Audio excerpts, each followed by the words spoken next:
የይሁድ ድርሳነ ጽዮን በምስጋና ወደ ኢየሩሳሌም ስለመግባቱም እንዲህ እያሉ ተናገሩ። ነቢዩ ኢሳይያስ ኢየሩሳሌም ሆይ አብሪ አብሪ፣ ንጉሥሽ ክርስቶስ ደረሰ፣ በላይኛውም የእግዚአብሔር ምስጋና ወጣ አለ። የጽዮን ልጅ ደስ ተሰኝ፣ ኢየሩሳሌምም በደስታ እልል በይ ብሎ ዘካርያስ እንደተናገረ በሕፃናትና በልጆች አፍ ምስጋናን አዘጋጀ። ተጋፊና ተጣይን ታጠፋው ዘንድ ስለ ጠላት አዘጋጅተ ብሎ ዳዊትም እንደተናገረ ሶሎሞንም ልጆችሽ በእግዚአብሔር ዘንድ ተማሩ፣ አሕዛብም በውስጥሽ ደስ ይሰኛሉ ብሎ እንደተናገረ የእስራኤል ሥርዓቱ ነውና በታወቀች ዕለት በበዓላችን መውጫ ቀን ነጋሪት ምቱ ብሎ አባቱ ዳዊትም እንደተናገረ ጸሐፌ ዕዝራም ውጡ በደስታ በዓል አድርጉ፣ የጽዮንን ልጅም ደስ ይበልሽ እነሆ ንጉሥሽ ደረሰ በሏት ብሎ እንደተናገረ ኢየሩሳሌም ሆይ ደስ ይበልሽ እነሆ ንጉሥሽ በአህያ ግልገል ተቀምጦ ደረሰ፣ ዋጋው ከእርሱ ጋራ ነው፣ ምግባሩም በፊቱ ነው ብሎ ኢሳይያስ እንደተናገረ ነቢዩ ዳዊትም በእግዚአብሔር ስም የሚመጣ ቡሩክ ነው ብሎ እንደተናገረ ይሁዳ ሆይ ወንድሞችህ አመሰገኑ፣ እጅህ በጠላቶችህ ጀርባ ላይ ይሆናል፣ የእናትህ ልጆችም ይሰግዱልሃል ብሎ የይስሐቅ ልጅ ያዕቆብ እንደተናገረ የቆየለትን ማለት ከይሁዳ ዘር አምላክ ይወለዳል የተባለውን እስኪያገኝ ድረስ ግዛት ከይሁዳ አካል አይወጣም፣ እርሱም የአሕዛብ ተስፋቸው ነው። ሁለተኛም ጥርሶቹ እንደ በረዶ ነጭ፣ ዓይኖቹ እንደ ወይን የሚያስደስቱ ናቸው። ልብሱን በወይን ያጥባል፣ በፍሬው ደግሞ መጎናጸፊያውን ብሎ ተናገረ። ዳግመኛም የአንበሳ ልጅ ይሁዳ እንደ አንበሳ ፈጽመተኛ የሚቀሰቅስ የለም። አንተ ቅሉ ያዳንከውን ስታገኝ ትነሳለህ እንጂ ከክልልህም ውጣ አለ። ሁለተኛም ያዕቆብ ልብሱን በወይን የሚያጥብ ከአንተ የሚወጣ ንጉሥ አለ ብሎ ይሁዳን መረቀው። የፍቅር ጌታ ማረፊያው ክቡር ነው። ፍቁር ማለትም መሲህ ክርስቶስ ነው። ኢየሱስም ማለት የሕዝብ መድኃኒት ማለት ነው። ነቢያት ግን ክርስቶስም በስውር ፍቁር ይሉት ነበር። ኤርምያስም በእርገቱ ትንቢት ያን ጊዜ ፍቁር ከሰማይ ይወርዳል፣ 12ቱን ሐዋርያት ለእርሱ ይመርጣል አለ። ሁለተኛ መላእክት እየተቀበሉትና ከእነርሱም እጅግ ከፍ ከፍ እያለ እስከ 7ኛው ሰማይ ድረስ የፍቁር ክርስቶስን እርገትን አየው አለ።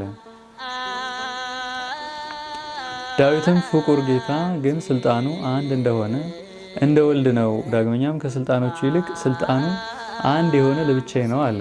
ሁለተኛም ስልጣኑ አንድ እንደሆነ ስልጣኔ ከፍ ከፍ ይላል አለ። ስልጣን ግን የዓለም መንግስታት ተብሎ ይተረጎማል። ስልጣኑ አንድ የተባለው ለመንግስቱ ተቃራኒ የለውም ማለት ነው።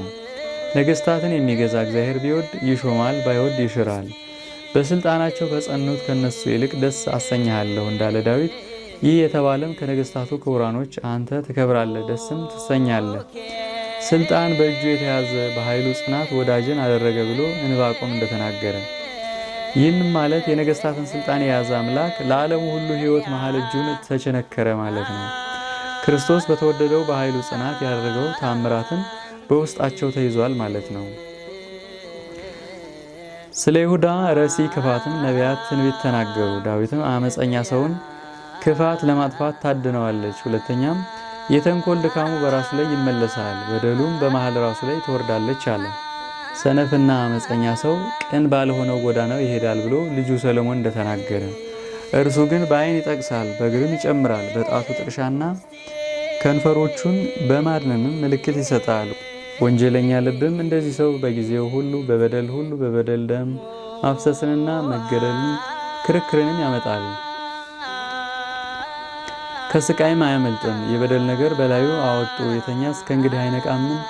እህሌን የሚበላ እርሱን የምታመነው የፍቅሬ ሰው ሰኮናውን በላዬ አነሳ ብሎ አባቱ ዳዊት እንደተናገረ ጥፋትን ለሚያመጣት ለዚህ አመፀኛ ሰው ወዮለት ብሎ ኢሳይያስ እንደተናገረ ዳግመኛም የእግዚአብሔር ምስጋና እንዳይ ኃጥእን ያስወግዱታል እንዳለ ኃጥእ ሰው ራሱን የሚያስትበትን ነገር ይናገራል፣ እግዚአብሔርን መፍራትም በዓይኑ ፊት የለም ብሎ ዳዊት እንደተናገረ ክፉ ሰው ለሀገር ጸብ ክርክርን ያመጣል ብሎ ልጁ ሰሎሞን እንደተናገረ ስለ እርሱም የማያድን እንቅጥቃጤና መመታት ይመጣል። እግዚአብሔር በሚጠላው ነገር ሁሉ ደስ ይላቸዋልና እግዚአብሔር በቀሉም በላዩ ላይ ማብዛት በስተቀር ይቅር ይልለት ዘንድ አይፈቅድም። በላዩም መቅሰፍትን ያኖራል፣ የእርግማን ጽሑፍም በላዩ ይሆናል። ከሰማይ በታችም ስሙ ይደመሰሳል ብሎ ነቢዩ ሙሴ እንደተናገረ ለመግደል ልቡ የጨከነ መርገምን መረጣት፣ በረከትን እምቢ አላት፣ ከእርሱ ትራቅ ብሎ ነቢዩ ዳዊትም እንደተናገረ ኤርምያስም ክፉ ሰው ስለ ብር መውደድ ይጠፋል፣ ስለ ሽንገላውም ጨለማን ይጠብቃል ብሎ ስለ እርሱ ስለ ሸንጋዩ እንደተናገረ ያማረ ፈጣሪውን ይረሳል፣ ስሩም በታቹ ይደርቃል፣ በላዩም አበባው ይረግፋል፣ የስም አጠራሩም ከምድር ይጠፋል። ስሙም ረዝሞ ይደርቃል፣ ብርሃን እንዳያይም ወደ ጨለማ ቦታ ይሰዱታል ብሎ ስለ እርሱ ጻድቅ ኢዮብ እንደተናገረ የክፉ የበደለኛ ትውልዱ ይጠፋል። ያለ ዝሙትና ያለ መግደል ያለ መስረቅና ያለ ሐሰት በስተቀር በልቡ ውስጥ እግዚአብሔርን መፍራት የለም፣ ምሕረትም የለውም፣ ጽድቅም የለውምና የእስራኤል ልጆች ሆይ ስሙኝ ብሎ ስለ እርሱ ሆሴዕ እንደተናገረ ዳዊት ነቢይም ሰይጣን በቀኙ ይቆም ብሎ እንደተናገረ ዳግመኛም ሹመቱን ባይል ይውሰድ አለ። ሙሴም ንጹሕ ደምን ይገድል ዘንድ መማለጃ የሚቀበል እርጉም ይሁን ብሎ በሕግ ረገመ። ሕዝቡ ሁሉም አሜን አሜን ይበል። ዳግመኛም ሕግን ስለሚወነጅል ስለዚህ ነገር መኮንን ልብ አስደረገ፣ የእውነት ፍርድን አያወጣም እያለ ዕንባቆም ተናገረ። ኃጥእ ጻድቅን ይታገለዋልና ስለዚህ የግልበጣ ፍርድን ያወጣል። ኃጥእ ሰው አይቶ ይበሳጫል፣ ጥርሱንም በላዩ ያፋጫል ይቀልጣልም ብሎ ነቢዩ ዳዊት እንደተናገረ ስለ ይሁዳ 30 ብር ዋጋዬን አዘጋጅልኝ ብሎ ነቢዩ ኤርምያስ ትንቢት እንደተናገረ ሁለተኛም ነቢያት ስለ ክርስቶስ ስቅለት ትንቢት ተናገሩ። መድኃኒታችሁን በእንጨት ተሰቅሎ ታዩታላችሁ አታምኑበትም ብሎ የእግዚአብሔር ወዳጅ ሙሴ እንደተናገረ ብዙዎች ውሾች ከበውኝ፣ የሰቡ ላሞችን ያዙኝ፣ እጆቼንና እግሮቼን ቸነከሩኝ፣ አጥንቶቼን ሁሉ ቆጠሩ። እነርሱ ግን ጠይቀው ተተነኳኩሉኝ፣ ልብሶቼንም ለራሳቸው ተካፈሉ፣ በቀሚሴም ላይ ዕጣ ተጣጣሉ ብሎ ነቢዩ ዳዊትም እንደተናገረ ስለ ክርስቶስ ስቅለትና ሰው መሆን አቤቱ ቃላችንን ማን ያምናል? የእግዚአብሔር ክንድም ለማን ተገለጸ? እንደ ሕፃንም በፊቱ ነገረን። በተጠማች ምድር ውስጥ እንዳለ ስርም መልክ የለም።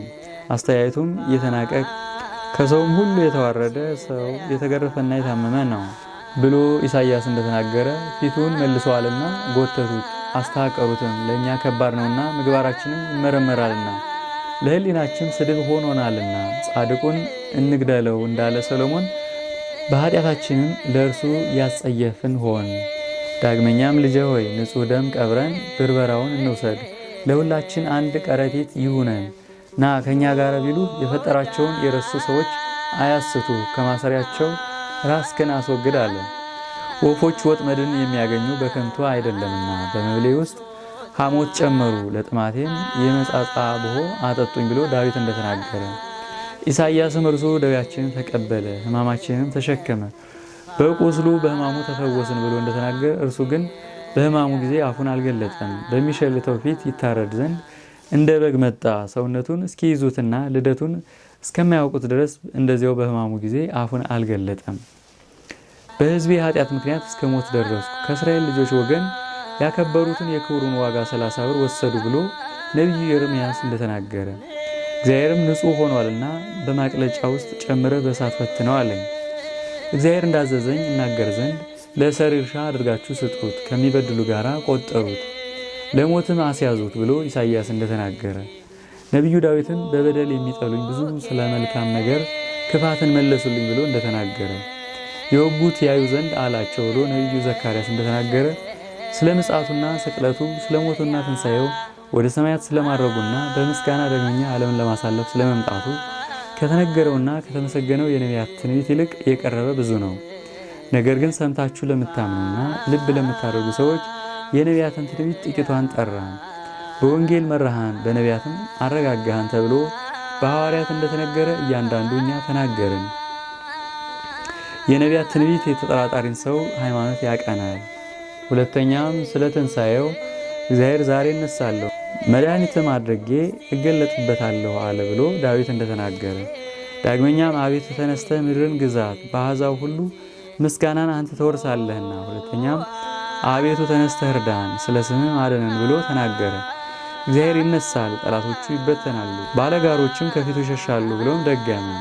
ሁለተኛም እግዚአብሔር ከመኝታው እንደ መንቃት ፈጥኖ ተነሳ፣ እንደ ወይን መውየት ወይም መፍላትና እንደ ኃይለኛም ብሎ ተናገረ። ከነፍሱ ሕማምን ያስወግዳል ብሎ ነቢዩ ኢሳይያስ እንደተናገረ በአፉ ውስጥ ሐሰት አልተገኘም፣ ኃጢአት አልሰራም፣ ሐሰት በአንደበቱ አልተገኘምና የብዙዎቹን ሰዎች ኃጢአት እርሱ ይደመስሳል፣ ነፍሴን በሲኦል አትተዋትምና ብሎ ዳዊት እንደተናገረ ፀሐየ ጽድቅ ጌታ ከፍ ከፍ ይላል፣ ወደ ቀኝ ዙሮም ከቦታው ውስጥ ይመለሳል ብሎ ልጁ ሰሎሞንም እንደተናገረ በሕያዋንና በሙታን ይፈርድ ዘንድ ስለ ዳግም ምጽአቱ ስለ እርገቱ ብዙዎች የቀደሙት ነቢያት ሁሉም እንደተናገሩ ዳዊትም ስለ እርገቱ ምርኮን ማርከ ወደ ሰማይ አረግ ጸጋህንም ለፈራሽ በስባሹ ለአዳም ሰጠው። ሁለተኛም እግዚአብሔር ወጥቼ እመለሳለሁ አለ። ዳግመኛም ወደ ሰማይ ያረገ እግዚአብሔርን አመስግኑ፣ ወደ ምስራቅ በኩል ባለ ሰማይም አለ። መሲህ ክርስቶስ በደረሰ ጊዜ ከምድር ወደ ሰማይ ከፍ ከፍ ይላል ብሎ ነቢዩ አሞጽ እንደተናገረ ስሙም ሁሉን የሚገዛ እግዚአብሔር ነው። አቤቱ በኃይልህ ከፍ አልክ፣ ለጽናትህም ፈጽመን እናመሰግናለን ብሎ ነቢዩ ዳዊት እንደተናገረ የጌታችን እግሮች ኢየሩሳሌም ምስራቅ በሆነች በደብረ ዘይት ውስጥ ይቆማሉ። በኪሩቤል ላይም ወጥቶ ተቀመጠ፣ በነፋስ ክንፍም ወጣ ብሎ ነቢዩ ዘካርያስም እንደተናገረ መኳንንት ደጃፎችን ክፈቱ፣ ከፍጥረቱም ያሉት ይከፈቱ፣ የምስጋና ንጉሥም ይግባ እንዳለ ነቢዩ ዳዊት። እግዚአብሔር ኃያል ጽኑ ነው። እግዚአብሔር በጠብ ጊዜ ኃያል ነው። ዳግመኛም መኳንንት ደጃፎችን ክፈቱ፣ ከፍጥረት ዘንድ ያለውን ይክፈቱ፣ የምስጋናው ንጉሥ የተባለም የኃያላኑ አምላክ እርሱ እግዚአብሔር ነው ብሎ አስረዳ። በሕያዋንና በሙታን ይፈርድ ዘንድ ስለ ዳግም ምጽአቱም በእውነት ለዘላለም ምስጋና ለእርሱ ይገባል። ያን ጊዜ እግዚአብሔር አምላክ ይመጣል፣ ቅዱሳኖቹም ሁሉ ከእርሱ ጋር ይመጣሉ እንዳለ ዘካርያስ።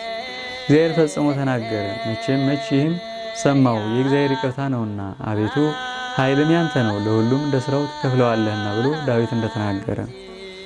ነቢዩ ዳንኤልም እንደ አዳም መስሎ ዘመኑ ወዳረጀ ወደ እሱም አሁን መጣ። ግዛትህ ክብር መንግሥትህም ለእርሱ ተሰጠ። ለእርሱ አሕዛብና ነገድ ሀገሮችም ሁሉ ተገዙ። በእውነት እስከ ዘላለም የማያልቅ ግዛትም ለእርሱ ሆኖ በሌሊት ራእይ አየሁ ተገለጸልኝ ብሎ እንደተናገረ ሁሉም ነቢያት ተናገሩ። ያለ ነቢያት ትንቢትም የሆነና የሚሆን ነገር የለም። እስከ ዳግም ምጽአቱ ድረስ የሆነውና የተደረገውን የፊቱንና የኋላውን ነገር ሁሉ ተናገሩ። የተነበዩትና የተናገሩትም በብቻው ቃል የሆነ በሕይወተ ሥጋቸው ከትንቢት ጋር የከናን ምድር ረሃብ ሆኖ አሳዩ እንጂ አባታችን አብርሃም ወደ ግብፅ ወርዶ ያለ ርኩሰት ከብዙ ብዕልና ክብር ጋራም ተመለሰ። እንደዚያውም መድኃኒታችን ጌታ ወርዶ የአሕዛብ ማህበር የሆነ ሕዝበ ክርስቲያንን አዳንን፣ በክብርና በምስጋና አረገ። ይስሐቅ ለአባቱ ታዞ ስቃይ አስችለኝ ብሎ ሳይሞት ተሰዋ፣ ከሰማያት የወረደ በግ መዳኛ ሆነ። እንደዚያውም ወልደ እግዚአብሔር ለአባቱ ታዞ ለሞት እስከ መሰጠት ደረሰ። በሰው ፍቅር ታሰረ፣ ተወጋም፣ የእግዚአብሔር ልጅ መድኃኒት ሆነ። በመለኮቱ አልታመመም። ለብቻዋ በትሩ ጋራ ወደ እናቱ ሀገር ወደ ላባ ምድር ልጁ ያዕቆብ እንደተሰደደም በዚያም ብዙ እንስሳ አደረገ። ርኩሱንም ንጹሑንም ገዛ። 12 ልጆች ወልዶና ጥምቀትን ገልጾ ከአባቱ ከይስሐቅ በረከትን ወደ ተቀበለበት ወደ ሀገሩ ተመለሰ። እንደዚያውም ክርስቶስ ጌታችን ከሰማያት የመለኮት ቃል ብቻ ወረደ። በጎቹን ሰነፎች፣ ጥፎችና ተሳዳቢዎች፣ ዕውሮችን ልብ ያጣችሁትም ሰዎች ሆይ የሕይወት መንፈስ እንዳይወጣ ትላላችሁን? አይሁድም አፈሩ። ላመነበት ያበራልን ዘንድም ወጣ። ዮሴፍም በወንድሞቹ እጅ እንደተሸጠ ጌታችንም በይሁዳ እጅ ተሸጠ። ወንድሞቹን ከረሃብ እንዳዳናቸው ክርስቶስም ያመነበትን አዳነን፣ ወራሾቹና ወንድሞቹን አደረገ። ዮሴፍም በጌሤም ምድር ለዘመዶቹ ርስት እንደሰጣቸው እንደዚያው ክርስቶስ የጻድቃኖቹ ማደሪያ ለዘላለም ምድር ርስትን ሰጣቸው። ዳግመኛም ስለ ትንሣኤ ሙታን በነገሩ አመራር ትረዱና ታውቁም ልብ ታደርጉም ዘንድ እኔ ነግራችኋለሁ። አብርሃም ወደ ምድረ ርስት በገባ ጊዜ ከእነርሱ ጋር ትንሣኤ ያደርግ ዘንድ የሚስቱንና የልጆቹን የዘመዶቹንም በድን የሚሰበስብበትን መቃብር መግዛትን አስቀደመ። ሚስቱ ሳራንም እዚያ ቀብረዋት ነቢይ ነውና ከዘመዶቹ ጋር እንዲነሳ አውቆ ዳግመኛም እርሱ በዚያው ተቀበረ። ሁለተኛም የይስሐቅ መቃብር ከሚስቱ ከርብቃ ጋር እዚያ ነው። ከዚህ በኋላም ያዕቆብ ከ72 ሰው ጋር ስለ ልጁ ዮሴፍና ስለ ረሃብ ወደ ግብፅ ወረደ። ያለ ልጅና ያለ ሴት ለጦር የተዘጋጁ አገልጋዮች ቁጥራቸው 10,000 እስኪሆንና እስኪበዛ ድረስም ያዕቆብም የሚጠብቃት የያዕቆብ በትር ግን መድኃኒታችን እግዝእትነ ማርያም ናት። ዳግመኛም ጌታ በእርሷ ተሰቅሎ መንጋዎቹን ያዳነባትና በአረሜና በአይሁድ በአሕዛብ ነገድ የገዛን የጌታችን ዕፀ መስቀል ተብላ ትተረጎማለች። እርሱም 12ቱን ሐዋርያት መረጠ። በምድርም ሁሉና በሀገሩም ያሉ ሕዝብን አሳመኑ። ወደ አባቱም ዘንድ ወደ ሰማይ አረገ። ሙሴ ወደ ምድያም ምድር እንደተሰደደና በዚያም ከእግዚአብሔር ጋር ተነጋግሮ የአባቶቹን አባት የአብርሃም የይስሐቅ የያዕቆብን ትንሣኤ ሙታን አውቆ ተምሮ በዚች በትሩ ሰልጥኖ ታምራት ያደርግ ዘንድ 3 ልጆች ወለደ። የእግዚአብሔር አፍ እንደተናገረ ይህም በሥላሴ እንድንድን ገልጾ ያሳያል። የአብርሃም አምላክ እኔ ነኝ፣ ይህም የአብ ነው። ይህ የይስሐቅ አምላክ ይህም ወልድ ነው። የያዕቆብ አምላክ ባለ ጊዜም መንፈስ ቅዱስ ሆኖ ሦስትነትን በግልጽ ፈጽሞ ያሳያል። በእግዚአብሔር አብ ዘንድም ሕያዋን አምላክ ነኝ እንጂ የሙታን አምላክ አይደለሁም አለ። በዚህም የሙታን መነሳት ታወቀ። ዮናስ እንደታሰረ በአንበሪ ሆድ እንደተጨመረ መድኃኒታችን ጌታም በምድር ልብ አድሮ በሦስተኛው ቀን ከመቃብሩ ተነሳ። ዳንኤልም በአንበሶች ጉድጓድ እንደተጨመረ በቁልፍም እንደቆለፉት ሳይበሉትም እንደተነሳ እንደዚያውም ጌታችን በመቃብር ተጨመረ። አይሁድም በመቆለፊያቸው ቆለፉት፣ የፀሐይ መውጫ እንዳይበራ የቆለፉ መስሏቸው። ሰነፎች፣ ጥፎችና ተሳዳቢዎች፣ ዕውሮችም ልብ ያጣችሁትም ሰዎች ሆይ የሕይወት መንፈስ እንዳይወጣ ትላላችሁን? አይሁድም አፈሩ። ላመነበት ያበራልን ዘንድም ወጣ። ዮሴፍም በወንድሞቹ እጅ እንደተሸጠ ጌታችንም በይሁዳ እጅ ተሸጠ። ወንድሞቹን ከረሃብ እንዳዳናቸው ክርስቶስም ያመነበትን አዳነን፣ ወራሾቹና ወንድሞችን አደረገን። ዮሴፍም በጊሴም ምድር ለዘመዶቹ ርስት እንደሰጣቸው እንደዚያው ክርስቶስ የጻድቃኖቹ ማደሪያ ለዘላለም ምድር ርስትን ሰጣቸው። ዳግመኛም ስለ ትንሣኤ ሙታን በነገሩ አመራር ትረዱና ታውቁም ዘንድ ልብም ታደርጉም ዘንድ እኔ ነግራችኋለሁ። አብርሃም ወደ ምድረ ርስት በገባ ጊዜ ከእነርሱ ጋር ትንሣኤ ያደርግ ዘንድ የሚስቱና የልጆቹን የዘመዶቹንም በድን የሚሰበስብበትን መቃብር መግዛትን አስቀደመ። ሚስቱ ሳራንም እዚያ ቀብረዋት ነቢይ ነውና ከዘመዶቹ ጋር እንዲነሳ አውቆ ዳግመኛም እርሱ በዚያው ተቀበረ። ሁለተኛም የይስሐቅ መቃብር ከሚስቱ ከርብቃ ጋር እዚያ ነው። ከዚህ በኋላም ያዕቆብ ከ12 ሰው ጋር ስለ ልጁ ዮሴፍና ስለ ረሃብ ወደ ግብፅ ወረደ። ያለ ልጅና ያለ ሴት ለጦር የተዘጋጁ አገልጋዮች ቁጥራቸው 10,000 እስኪሆንና እስኪበዛ ድረስም ያዕቆብም በዚያው ሀገር በመልካም እርጅና ሞተ። ልጁ ዮሴፍንም ሞቴ ከእነርሱ ጋር ይሆን ዘንድ ያለ አባቶቼ መቃብር በስተቀር ከዚች ሀገር ውስጥ እንዳታስቀብረኝ ሕይወቴን ባደሳት በአምላኬ በአባቶቼ ሕይወት መሐላን አምልሃለሁ አለው። ዳግመኛም ሕይወቴ ከእነርሱ ጋር በዚህ የነገርኩህንም አደራ እወቅ አለው። ልጁ ዮሴፍም እስራኤል ያዕቆብን ተሸክሞ ወደ አባቶቹ መቃብር ወስዶ ቀበረው፣ የማለውን መሐላ ፈርቷልና። ሁለተኛም ዮሴፍ በግብፅ ምድር በታመመ ጊዜ ልጆቹንና ወንድሞቹን ጠርቶ አጽሞቹን ከግብፅ ምድር እንዳይተውት አማላቸው። እግዚአብሔር በጎበኛችሁ ጊዜ ከግብፅ ስትወጡ ከእናንተ ጋር ወስዳችሁ አጽሜን ከአባቶቼ መቃብር ውስጥ ጨምሮ አለ። የጳጳሳት አለቆችም ገባሬ መንክር ጎርጎርዮስን አሁን ግን ተረዳን፣ ልብ አስደረግን፣ የኢትዮጵያ ነገስታት ስለ ጽዮን እንደከበሩና ከፍ ከፍ እንዳሉ ብለው መለሱለት። ዳግመኛም የሮም ነገስታት እሌኒ ልጓም ስላሰራቸው ቅንዋት ከፍ ከፍ አሉ። ለሮሚያ ንጉስም የጠላት ማስገዣ ሆነው፣ ለኢትዮጵያ ንጉስም ሰረገላ ሆነው፣ እርሱም ጠላቱን ድል አደረገለት። ንገረን፣ የጠላት ማስገዣ መስቀል ከሮም ንጉስ ዘንድ ከጽዮን ጋር ያለ ሰረገላውም ከኢትዮጵያ ንጉስ ዘንድ እስከ መቼ ድረስ ይኖራል ይቀመጣል? ንገረን አሉት። እንደ ኤልያስና እንደ ሙሴ እግዚአብሔር ትንቢትና ራእይ ገልጾልሃልና ስለገለጸልህ አሉት። በሃይማኖት እግዚአብሔርን የሚያበሳጭና የሚዳፈረው የሰራናት ስርዓትም ይደፋፈራት ዘንድ የሚመጣ የሮሜ ንጉስ አለ፣ እኔ ስለ እርሱ ገልጥላችኋለሁ ብሎ መለሰ። ከአንዱ የጳጳሳት አለቃ ጋር ተባብሮ የ12ቱን ሐዋርያት ሃይማኖትን ይለውጧታል፣ ይገለብጧታል። ልባቸውም ወደ ወደደው አፈልሰው በወደዱት ያስተምራሉ፣ መጻሕፍትንም ወደ ግዛቸው ይመልሷቸዋል። እንደ ሶዶምና እንደ ገሞራ እነርሱ በቃላቸው ራሳቸው ባመጡት ተንኮል ተጎዱ እንዳለ ሐዋርያ ነው። ጌታችንም ተማሪዎቹን በወንጌል የበግ ለምድ ለብሰው ወደ እናንተ ከሚመጡት ሐሳውያን ተጠበቁ አለ። ውስጣቸው ግን ነጣቂ ተኩሎች ናቸው። ሃይማኖትም በከዷት ጊዜ ጠላትን ድል የሚያደርግ መስቀል ከነርሱ ይሄዳል። በጴጥሮስ ወንበርም ሃይማኖታችን የካዱ ከሆኑት የሚቀመጥ የለም። በክፉ ሃይማኖት ሆነው በላያ ቢቀመጡ የጳጳሶቻቸው አንጀት ከሥላሴ ልጅነት ይራቆታልና። በሮሜ ሀገርም የጴጥሮስን መንበር የሚጠብቃት መልአከ እግዚአብሔር ይታዘዛልና። መግረረ ጸር መስቀልንም ቀኖትንም እግዚአብሔር ሃይማኖትን ከማይጠብቅ ንጉሥ ከእርሱ ይቀማታል። ሐርኔስ የተባለ የፋርስ ሰው ወግቶ ከንጉሱ ፈረስ ጋራም ይወስዳታል። መግረረ ጸር ያለበት ፈረስም በእግዚአብሔር ፈቃድ ተሰጥቶና በባሕር ውስጥ ገብቶ በዚያ ይቀራል።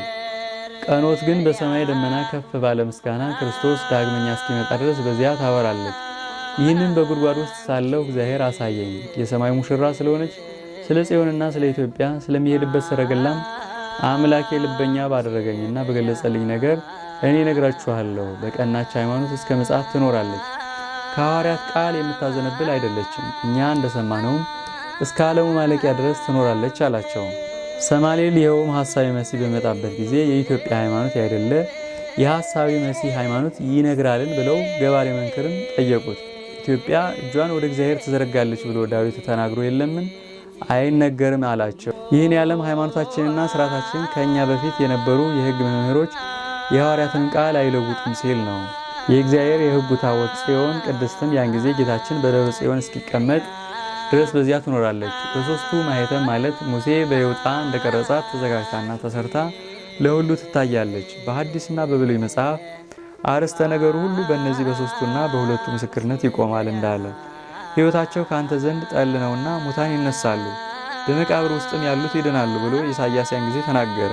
ምድርን በሚያጠጣት በምሕረቱ ልምላሜው ሙታን በተነሱ ጊዜ ከምግባራቸው ጋር በፊቱ ይቆማሉ። ኤልያስ እና ሄኖክም ደህና ሆነው ለምስክር ይሆኑ ዘንድ ይመጣሉ። ከሙታንም ሙሴና አሮን ከሁሉ ጋር ተነስተው ይመጣሉ። የመጽሐፍን መዝጊያ ፈተውትና ከፍተው ለሰቃልያኑ አይሁድ ያሳዩአቸዋል። የእግዚአብሔርን ቃል ስለወነጀሉ ሁሉም ይወቅሷቸዋል። ለትእዛዙ በእጁ የጻፈላቸውን ቃሎችም ያያሉ። ከመስፈሪያው ከጎሞር ጋራም መናን መገባቸው። መዳኛቸውም ከሰማይ የወረደች ጽዮን ናት። ውሃ ሳትጠጣ የበቀለች የአሮን በትርም የማርያም አምሳል ናት። ከፈርዖን ባርነትና ከሰይጣን ያዳንኳችሁና ይህን ሁሉ ያደረግኩላችሁ እኔን ለምን ሰቀላችሁኝና ወነጀላችሁኝ ካዳችሁኝም ብሎ ይመልስላቸዋል። ስለ እናንተ መጣሁ፣ እናንተ ግን እንደ ቸነከራችሁኝና እንደ ወጋችሁኝ እዩ። የእኛ የሐዋርያትን ማስተማርና የነቢያት ትንቢት አሰማናችሁ አልሰማችሁም ብለው 12 ሐዋርያት ይፈርዱባቸዋል። እነርሱም በማይጠቅም ነገር ያለቅሳሉ፣ ይጸጸታሉ። ከፈተናቸው ከአባታቸው ከዲያብሎስና ከአጋንንቶቹ ጋር ወደ ዘላለም ኩነኔ ይሄዳሉ። ረሲያን ማለት ሕግ አፍራሾችም ይዋረዳሉ። በተቀደሰች ሦስትነት አምነው የተጠመቁ ግን ሥጋውን ደሙን የተቀበሉም በልባቸው ሁሉ ለእርሱ ባሮች ሆኑ። ፈጽሞ ሥጋውን መጥላት የሚችል የለምና የክርስቶስ ሥጋ በአፋችን ውስጥ ይጮሃልና ስለ ሥጋው ደሙም ይቅር ይላል። ወንድሞቹና ልጆቹ ሆነውታልና የበደሉ ሰዎች ቢኖሩም በበደላቸው ልክ በእሳት ይኮነናሉ። በደሉ ለከበደም ኩነኔው ብዙ ነው። አንዲት ቀን በእግዚአብሔር ዘንድ የእልፍ ዘመን ልክ ናት። የቀን እኩልና የአንድ ቀን ያህል የገዛ አለ። ከቀኑ 3 ሰዓት የገዛም አለ። ከቀኑ 1 ሰዓት የገዛ አለ። በሮሜ ሀገር ስለነበረው የጠላት ማስገዛ ነገርኸን ብለው መለሱለት። ስለ ሃይማኖታቸውና ስለ ጽዮን ነግረኸናልና ዛሬም እስከ ክርስቶስ ምጽአት ድረስ ኃይለኛ ሆኖ የኖረ ስለ ኢትዮጵያ ሰረገላ የሚሆነውን ንገረን። እንደዚያው ሰረገላቸው የሚኖር ቢሆንም አይደለም ይሰወር ዘንድ አላቸው። ሁለተኛም ይህንንም ስሙኝ ልንገራችሁ፣ አይሁድ በምዕመናን ላይ በናግራና በአርማንያ ራሳቸውን ያነሱ ዘንድ ጥቂት ጊዜ አላቸው።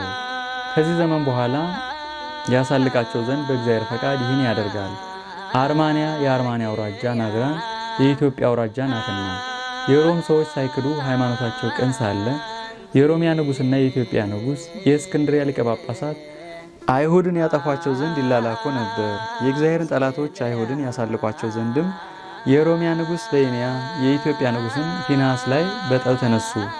ሀገራቸውን ያጠፉና ቤተ ክርስቲያንም ይሰሩ ዘንድ በዚች በ12 ቀመር ፍጻሜ የአይሁድን ነገሥታት ይፈጃቸዋል። ያን ጊዜም የአይሁድ መንግሥታቸው ትፈጸማለች።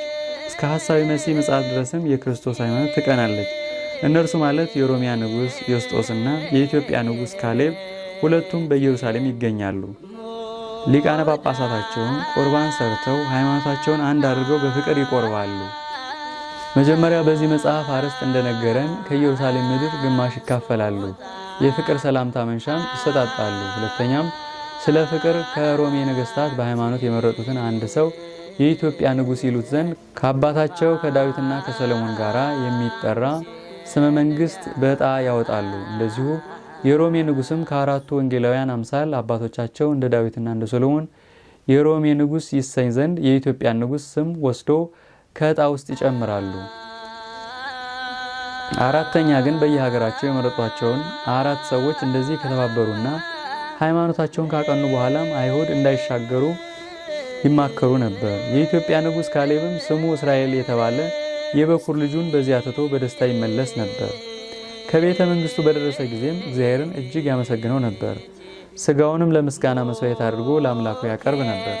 ከተመለሰ በኋላ ሥጋውን አላረከሰምና እግዚአብሔርን ፈጽሞ ይቀበሉ ነበር። በንጹሕ ልቦና ወደ ደብር ይሄድ ነበር እንጂ።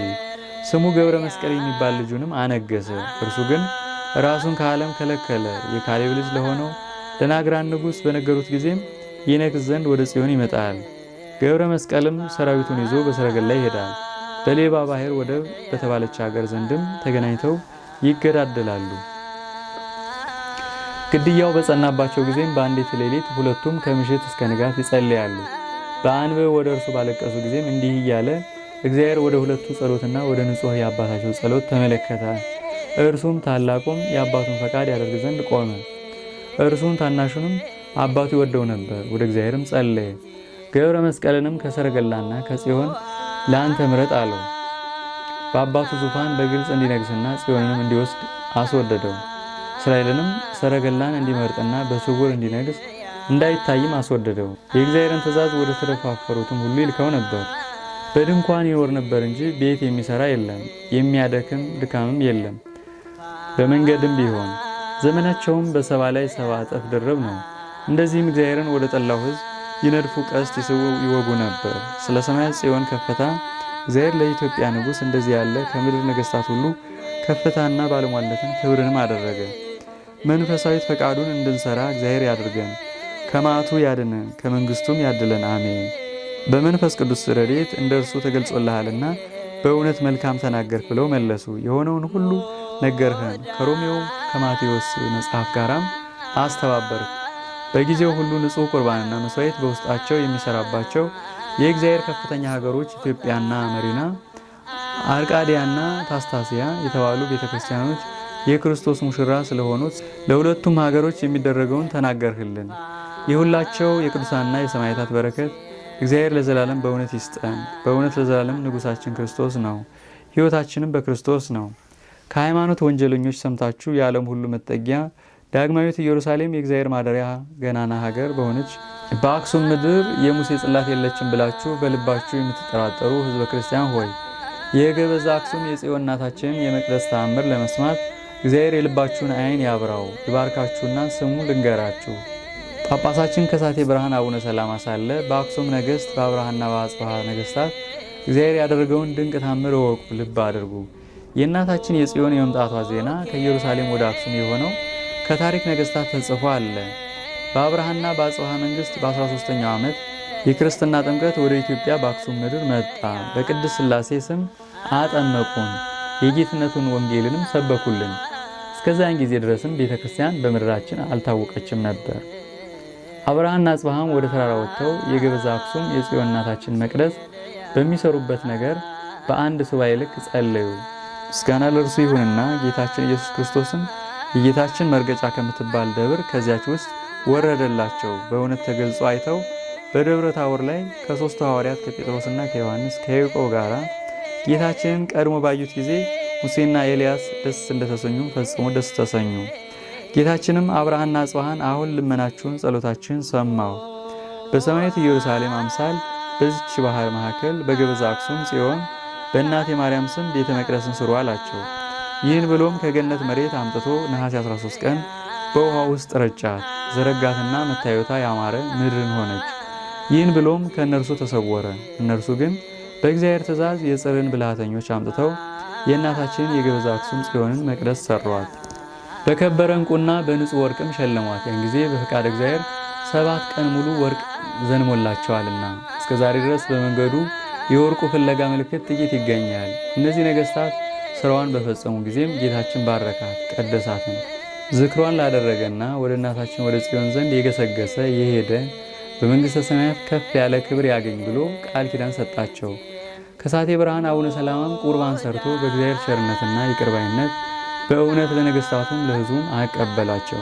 በአክሱም በቀን 3 ጊዜ መንፈስ ቅዱስ ይወርዳል። አንደኛው በጸሎተ ዕጣን፣ ሁለተኛው ታምሯ ሲነበብ፣ ሶስተኛ በቅዳሴ ጊዜ። በደብረ ዘይትም ሐዋርያት ጌታችንን በ8ኛው ሺህ የት ትገኛለህ ብለው በጠየቁ ጊዜ በትንሣኤ በኢየሩሳሌም፣ በሆሳዕና በአክሱም፣ በልደት በላሊበላ ሁልጊዜ በቤተ አርደት እገኛለሁ ብሏቸዋል። ጽዮንንም ሄዶ የተሳለማት እስከ 300 ትውልድ ምሕረት ይደረግለታል። ለሚወዱኝ ትእዛዜን ለሚጠብቁ እስከ 1000 ትውልድ ምሕረትን የማደርግ አምላክ ነኝ። የሰማያዊት እናታችን ጽዮን ጸሎቷና በረከቷ ከሁላችን የጥምቀት ልጆች ጋር ይሁን ዛሬም ዘውትርም ለዘላለሙ ይደረግልን።